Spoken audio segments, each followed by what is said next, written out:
छात्र छात्राओं, पिछली क्लास में हमने आव्यूह का परिवृत्त सिखाया था और कहा था कि नेक्स्ट वीडियो में हम आप लोगों को उससे संबंधित सवाल सिखाएंगे। आज हम उसकी जो प्रॉब्लम्स हैं उन पर चर्चा करते हैं और उन प्रॉब्लम्स को सीखते हैं। तो सबसे पहले हमारा क्या है कि दिखाइए कि ए बी डैश बराबर बी डैश ए डैश, ये हमको सिद्ध करना है। और इस तरीके की प्रॉब्लम 2006, 8, 9, 10, 12, 14, 15 ये प्रॉब्लम आई हुई है।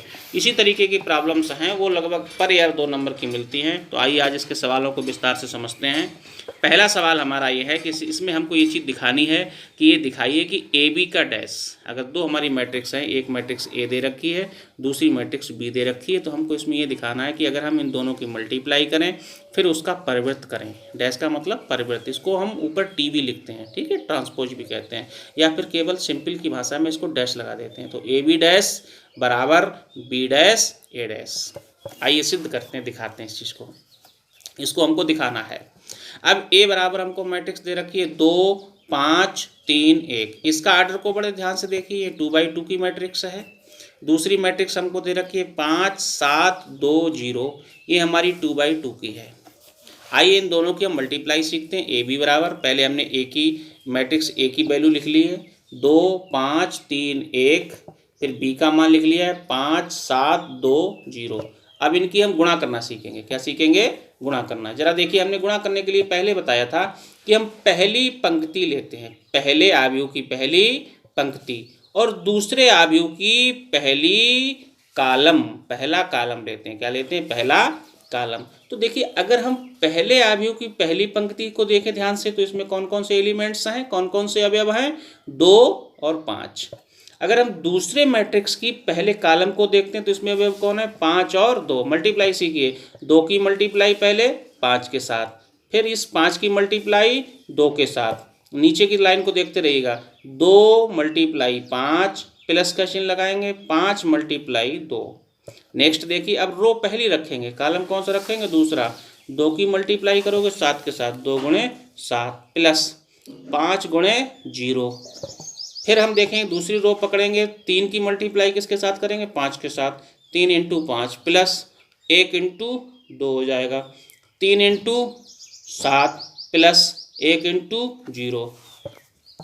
तो 5 दूनी 10, 5 दूनी 10, 7 दूनी 14, 5 0 का 0, 5 तियाँ 15, 2 एकम 2, 7 तियाँ 21 प्लस 0। अब इनको सॉल्व करते हैं। 10 और 10 20, 14 और 0 14, 15 और 2 17, 21 और 0 21। ये हमारा ए बी निकल गया। ए बी का मतलब क्या हुआ? अब इसका हम डैश निकालेंगे, परिवृत्त करेंगे। परिवृत्त में हमने क्या सिखाया था? रो को कालम में बदल देते हैं। देखो 20 और 14 ये हमारा रो में लिखा हुई है, रो लिखी हुई है, इसको कालम बना देंगे। 20 और 14 ये हमारा देखो 17 और 21, ये हमारा कालम बना देंगे 17 और 21। बी डैश, अब बी डैश निकालेंगे। पहले ऊपर बी को देखिए, बी हमारा क्या है? 5, 7, 2, 0। बी डैश निकालेंगे, बी डैश निकालेंगे। जब बी डैश निकालेंगे तो 5, 2, 7, 0। ये हमारी जो 5 और 7 थी, जो रो थी, उसको हमने काय में बदल दिया है? कालम में। और जो हमारा 2 और 0 है उसको हमने काय में बदल दिया है? कालम में। ठीक है, तो जो हमारी बी की रो थी वो हमने बी डैश बनाने के लिए क्या कर दिया? रो को कालम में बदल दिया। इसी तरीके से हमने ए डैश का मान निकाला, तो ऊपर वाले जो ए है उसमें हमारी रो क्या थी? 2, 5, इसको हमने कालम बना दिया है। 2, 5, 3, 1। मल्टीप्लाई सीखिए।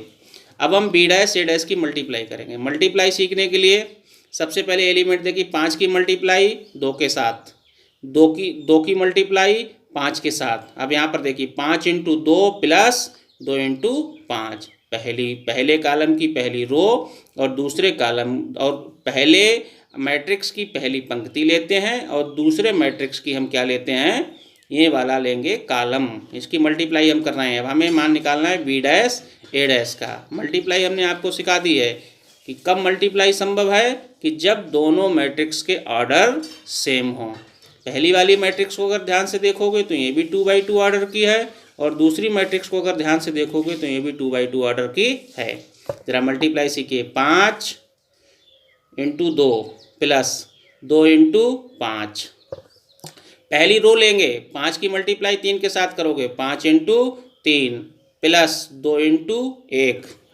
फिर 7 की मल्टीप्लाई 2 के साथ करोगे तो 7 इंटू 2 प्लस 0 इंटू 5। 7 की मल्टीप्लाई 3 के साथ करोगे, 7 इंटू 3 प्लस 0 इंटू 1। 5 दूने 10, 5 दूने 10, 7 दूने 14, इसकी करेंगे 0, 7 21 प्लस 0, ये हो जाएगा 10 और 10 20, 5 और 2 17, 14 और 0 14, 21 और 0 21। अब इसको ध्यान से देखिए, हमारे ऊपर क्या है, ये ए बी डैश का मान हमने निकाला था और इसको हमने बी डैश ए डैश का मान निकाला है। क्या का मान निकाला है, ये हमने मान निकाला है बी डैश ए डैश का। तो बी डैश ए डैश का मान कितना आया, 20 17 14 21। ये दोनों मान बराबर आ गए, अतः ए बी डैश बराबर बी डैश ए डैश। नेक्स्ट कुछ घर के होमवर्क के लिए हैं, इनको भी जरा लिखिए, देखिए ध्यान से। ये पहला होमवर्क का क्वेश्चन है। पहली मैट्रिक्स ए बराबर दे रखी है 2 1 3 7। दूसरी मैट्रिक्स बी बराबर दे रखी है -1 2 3 5। ये क्वेश्चन भी 2015 17 18 में आया हुआ है। दूसरा क्वेश्चन है हमारा, इसमें ए बराबर हमको कितना क्या दे रखे एलिमेंट्स ए मैट्रिक्स ए में 1 2 3 4। दूसरा है बी बराबर मैट्रिक्स दे रखी है 0 1 2 3। हमको इसमें ये दिखाना है ए बी डैश बराबर बी डैश ए डैश। इसी तरीके से हमारा क्वेश्चन नंबर तीसरा है, इसमें हमारे दो मैट्रिक्स हैं। ए बराबर दे रखा है 1 -1 0 2 1 3 4 1 8। ये हमारी 3x3 की मैट्रिक्स है, तो इसकी मल्टीप्लाई थोड़ी सी कठिन पड़ेगी, ध्यान से कीजिएगा। दूसरी मैट्रिक्स है बी बराबर 4 1 0 2 -3 1 1 1 -1। ये हमारी मल्टीप्लाई जो है थोड़ी सी इसकी जो है वो 3x3 की है, तो इसको ध्यान से कीजिएगा। और इसमें भी हमको यही चीज़ सिद्ध करना है, दिखाइए कि पहले ए बी कर लेना है फिर उसका डैश कर लेना है। डैश का मतलब कि जो आपकी ए बी मैट्रिक्स आए उसकी रो को कॉलम में चेंज कर लेना है, फिर बी डैश निकालना। बी आपको दिया हुआ है और बी डैश ज्ञात करना है। बी डैश मतलब इसकी रो को कॉलम में बदल लेना है, फिर ए डैश निकालना है और फिर बी डैश और ए डैश की मल्टीप्लाई करेंगे तो ये आपस में बराबर आएंगी। ओके।